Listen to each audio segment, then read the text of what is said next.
बिस्मिल्लाहिर्रहमानिर्रहीम। अस्सलाम वालेकुम दोस्तों, उम्मीद है आप सब खैरियत से होंगे। अल्लाह आप सबको ऐसे ही खुश रखे। दोस्तों, आज हम बात करने जा रहे हैं एक ऐसे हिंदू पीएचडी डॉक्टर के बारे में जिसे खुदा पर कोई यकीन ना था, जो बड़े बड़े मुसलमान, ईसाई और यहूदी उलमा से डिबेट करता था, यहाँ तक कि उसे डॉक्टर जाकिर नाइक भी कायल ना कर सके। लेकिन वो एक मुस्लिम सब्जी वाले की बातों से इस कदर मुतासिर हुआ कि उसने अपने पूरे ख़ानदान को ही मुसलमान बना दिया। दोस्तों, आगे बढ़ने से पहले अगर आपने अभी तक हमारा चैनल राह जन्नत ऑफिशियल को सब्सक्राइब नहीं किया है तो हमारे चैनल को सब्सक्राइब कर दें और बेल आइकन को भी दबा दें ताकि हमारी आने वाली वीडियोस की नोटिफिकेशन आपको सबसे पहले मिल सके। दोस्तों, हिंदुस्तान के एक हिंदू प्रोफेसर हरीश कुमार अपने कबूल इस्लाम का वाक़या बयान करते हुए लिखते हैं कि मैं अक्सर सोचता था कि अगर मरने के बाद पता चला कि खुदा का वजूद नहीं है तो फिर क्या होगा। हरीश कुमार फिजिक्स में पीएचडी के बाद भारत की एक अहम यूनिवर्सिटी में लेक्चरर पोस्ट हुआ। हिंदू धर्म से पहले ही मुतनफ़िर था। 1986 में लंदन में दौरान तालीम स्टीफन हॉकिंस के लेक्चर और कुतब से ऐसे मुतारिफ हुआ कि खुदा का ही मुनकिर हो गया, और ऐसा मुनकिर कि बड़े बड़े मुस्लिम, ईसाई और यहूदी उलमा से भरपूर मुबाहिसा करता। हरीश कुमार का खुद का बयान है कि यहाँ तक कि डॉक्टर जाकिर नाइक भी मुझे कायल ना कर सके। 2005 की छुट्टी के दिन की एक सुबह मुस्लिम सब्जी फरोश ने डोर बेल की। हम गुज़िस्ता 20 साल से सब्जी उसी से खरीद रहे थे। उस दिन मैंने उसे चाय की ऑफ़र की तो उसने कबूल कर ली। हस्बे मामूल खुदा या अल्लाह के वजूद पर उससे बहस शुरू कर दी। 30 मिनट की गुफ्तगू में मालूम हुआ वो सीधा साधा मुसलमान है जो 5 वक्त नमाज पढ़ता है। हाँ, वो सौदे में बहुत साफ और ईमानदार था, मुनासिब दाम में बेचता था। आखिर में चलते हुए उसने एक ऐसी बात की जिसने मेरी ज़िंदगी ही बदल दी।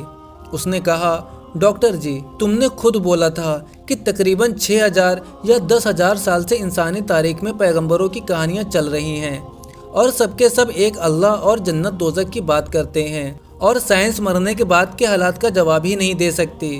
तो अब 2 ही इम्कानात हैं। नंबर 1 अल्लाह नहीं है, नंबर 2 अल्लाह है। अगर अल्लाह का वजूद ना हुआ तो मरने के बाद हम दोनों बराबर होंगे, लेकिन अगर आगे जाकर अल्लाह का वजूद हुआ आप तो फिर पकड़े जाएंगे। दोनों सूरतों में फ़ायदे में कौन हुआ, आप खुद ही फैसला कर लेना। इसलिए बेहतर यह है कि अल्लाह को मान ले और उसके कहने पर चले। उसका कुरान तो इंसान का अच्छा करने का कहता है।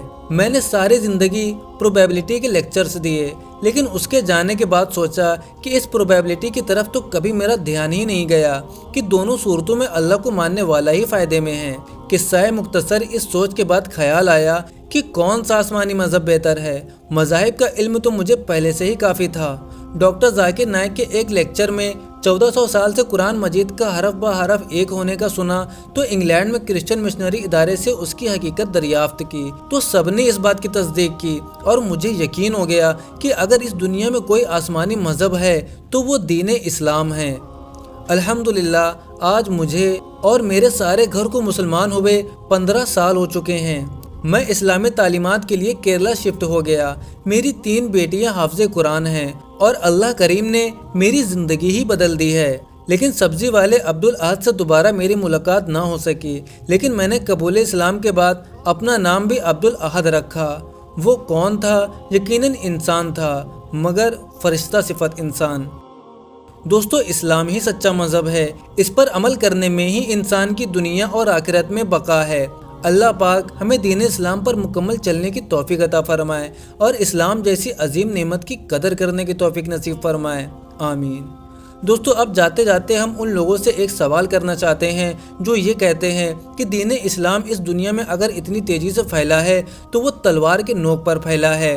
तो मेरा अब उनसे ये सवाल है कि अब वो कौन सी तलवार है जो इस ज़माने में लोगों को मुसलमान बना रही है। PhD doctors, billionaires, influencers, athletes, इनको कौन सी तलवार की नोक पर मुसलमान बनाया गया है? अगर पता हो तो कमेंट करके ज़रूर बताएं। वीडियो पसंद आई हो तो वीडियो को लाइक करें और इसे ज़्यादा से ज़्यादा शेयर करें। अब मिलते हैं आपसे एक और रिवर्ट मुस्लिम की स्टोरी के साथ। तब तक के लिए अपना बहुत सारा ख्याल रखें। अस्सलामु अलैकुम वरहमतुल्लाहि वबरकातुहू।